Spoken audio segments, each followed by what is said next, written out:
Hello and welcome to Rimworld, a colony simulator.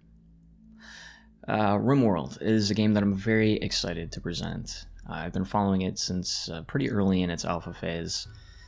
Watched a couple of gameplay videos and it piqued my interest, so I decided to keep tabs on it. And when Alpha 16 rolled around, I decided to give it a shot and see what it's all about. I actually started a colony and spent dozens and dozens of hours playing it, and it was a blast. I thoroughly enjoyed it. And with Alpha 17 on the horizon, I decided to, it'd be a good time to, start up a new colony and, start a series for it. And so here we are. Now, I'm going to create a new colony, obviously, and this series is going to be a little bit different because in my mind, Rimworld doesn't really have an ending. Now, technically it does, yes. I mean, you can craft a spaceship or you can find a spaceship and, escape the Rimworld if that's, your thing, I guess.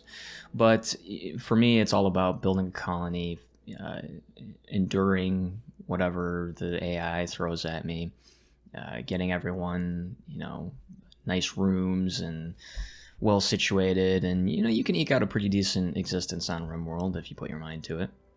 So this series will likely go on for as long as it pleases me to do so, and we'll see where we end up. Now, with that said, let's go ahead and start a new colony. I'm going to go ahead and stick with Crash Landed because it's, it's Crash Landed, it's the standard issue, normal scenario, it's fairly well balanced. Lost Tribe, from what I have heard, is very, very challenging, so won't be doing that, although you do get 5 people for it. Rich Explorer, one person with a lot of stuff, as the name implies. Not, I suppose it can be good depending on what the AI throws at you, but having one person to start out with, it kind of sucks. So Crash Landed is perfect. 3 people to get some of the basics done, like building, chopping down trees, and gathering and piling things into storage and all that sort of fun stuff. Plus you get a couple of weapons here, which are going to be very useful to keeping our Crash Landed survivors alive, at least in the early game. And actually bolt action rifle is like one of the best weapons you can get for hunting and just for general usage, at least to start out with. Next we'll be choosing a Storyteller. And I'm going to go with Cassandra Classic because Cassandra creates story events on a steadily increasing curve of challenge and tension. So, sounds good to me, right? The reason for that, though, is because Phoebe here is a little bit less intense, fewer or longer intervals in between bad things happening, and bad things are generally lower, they're less painful than with Cassandra. And then Randy Random is obviously, as the name implies, just whatever happens, and I'm a little torn on this one. I can see the appeal, but I actually watched a little bit of gameplay of Randy Random and it just seemed really boring. So, I don't know. Not for me. At least not right now. Cassandra it is. We'll utilize her storytelling capabilities along with her magical floating T-steeper thing, which is pretty cool. And as far as difficulty goes, so I think my first colony was on this difficulty level. And normally, if I start a new game, I'd want to bump it up a little bit. But when I read the Alpha 17 patch notes, they basically stated the exact opposite, which is you should actually, whatever difficulty you're used to playing on, turn it down a notch because Alpha 17 cranks up the difficulty quite a bit. Which is, I mean, I thought it was pretty challenging in its last iteration, but, I was new. I'm still new, really, and I don't know all the ins and outs and exploits and all that sort of fun stuff. So we'll kind of split the difference. I'll just leave it at the same difficulty that I had it at before. Permadeath mode, I understand the reasoning behind it and why it's probably a good thing to use, but just due to the nature of the playthrough and the fact that I'm recording this, I need some backup saves just in case something goes wrong and I need to fix it somehow. So we won't be playing with this. But I would, I guess, if I wasn't recording.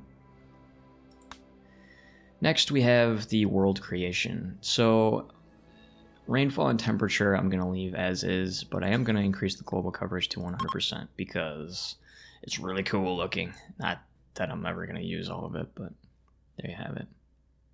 The seed, I mean, it is what it is. I don't really know if it makes much of a difference. I guess we can do one of these, because why not? I expect it to generate with a lot of railings.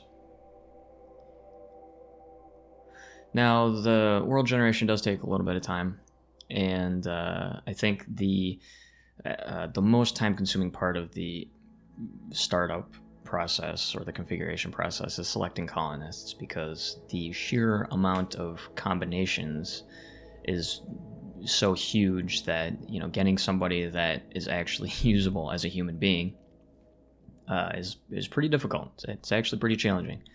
And, you know, we are going to need to, you know, have at least a somewhat competent starting set of colonists, because, you know, with Alpha 17 and the increase in difficulty, we're not going to be able to have any freeloaders. I'm looking at you, people who are incapable of dumb labor. I'm sorry, but if you're incapable of picking things up and putting them down, then you're going to have to find another colony to freeload off of. So as you can see, this looks really cool. And I think there's even a sun somewhere in the system. Yeah, look at that. And what we're going to look for here is temperate forests, I guess. Yeah, something in this band, I guess. But we don't want to, like, I don't know. See, this area right here isn't too bad. There are a lot of bandits or pirates or whatever those are. I'm not sure why they're different colors. I feel like dark red might be meaner than light red, but I don't know. But this is temperate. We'll look for, you know, 30 to 40 days of growth without tons and tons of skulls. So let's just take a quick look here at this band. See if anything strikes my fancy. What is this? Boreal forest. I don't think I want a forest. That's going to be a lot of trees. Terrain is impassable, so that means it's like mountain.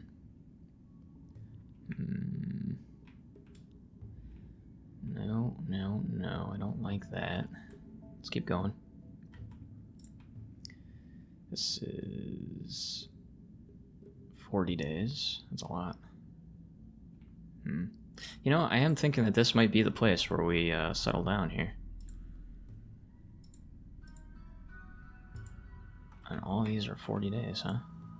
Oh, here we go. Here's 30 days. I don't like this guy right here. I kind of like being over here. I do like the winters to get a little bit colder. Maybe we could... Maybe this area right here. Can we get... that's mountainous. Large hills. Here we go. Sandstone, slate, and marble. I like marble. Can we get marble and maybe granite with large hills? Yes, this is it. This is the place. This is our new home. That wasn't too bad. Now we get to the good part, or the really painful part, depending on how you look at it.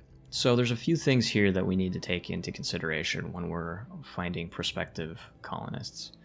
First of all, can we pronounce their name? And no, I can't, so this guy is immediately off the table. Actually, also because he's incapable of dumb labor, so that guy's gonna go. Marks.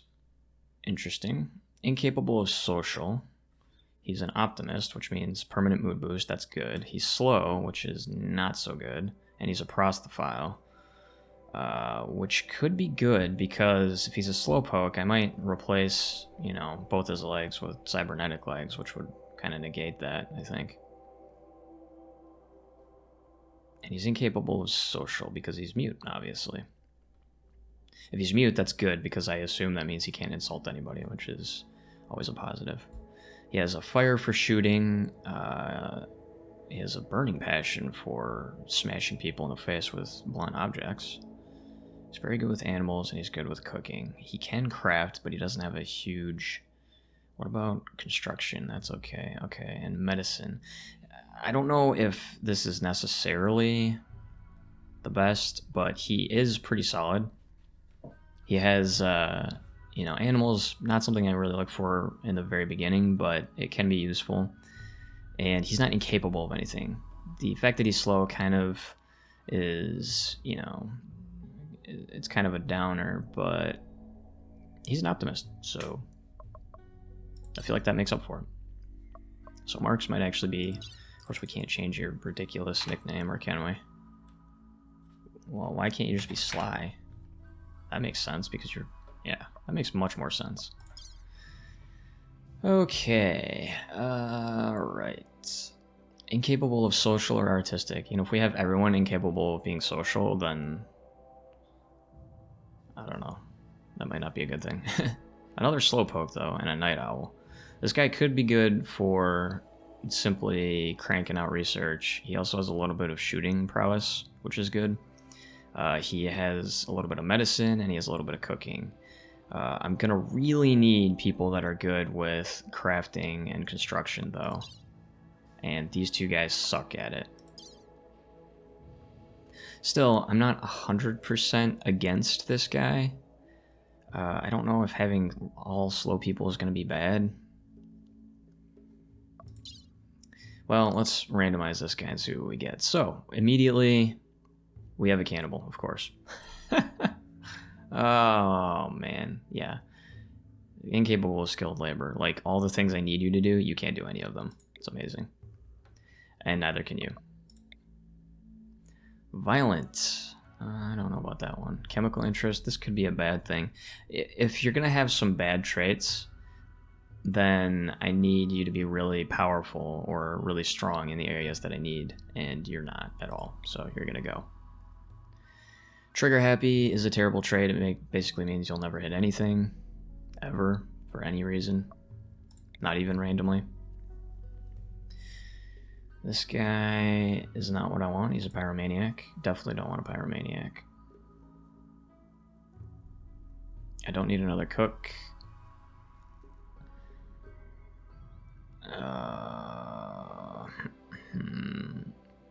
Let's see. At this point, it's kind of like a balance between... Do I have another night owl? I have 2 night owls. Yeah. Let's keep going. Let's roll the dice one more time. Pyromaniac, definitely not. And by one more time, I mean just as many times as it takes to get somebody decent. Wow, this guy's bad. Another pyro. It seems to be that we have a preponderance of pyros. And a cadre of chemically interested colonists, which I'm not a huge fan of. I'd like to see some other things here. All right, crafting. Uh-oh, this could be bad. Hates men. Do we have any men? Yeah, we have only men. And you're a man. So weird. Pyro, that's bad. Fast walker, trigger happy, that's not good. Construction, oh man, this is gonna be tough. Crafting, construction, lazy, that's always good. Frail, 74. I mean, even if you were really good at the things that I needed, you would probably die of old age. Hypersensitive, this, to me, this seems like it could be devastating if you get a drone that affects males. And he has a smoke leaf dependence, which is a problem because I have no intention of growing any drugs. Iron-willed, that's good. Crafting, he has a fire for crafting. This is good. He's incapable of animals. He's also incapable of cleaning. That's not a bad thing though, because we only need 1 or 2 people to clean. So it looks like we might have our setup here. His construction isn't the greatest. Construction is going to be a weak point for me, and that's unfortunate.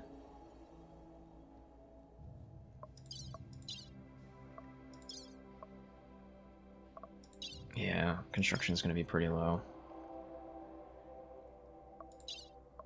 Mining is going to be pretty low. I don't know. It's not the absolute best and most amazing set of colonists, but you know, you could spend ages here trying to get the perfect setup. And I think we have enough to get by. So I'm gonna go ahead and end the episode here. I really just wanted to get the setup process. It's not a full episode, but it does take a long time, and but I do want to get it recorded, and then if you want to watch it, you can. If you want to skip it, you can do that as well. So thanks so much for watching this video, and join me next time as we start our colony and see what kind of trouble we can get into.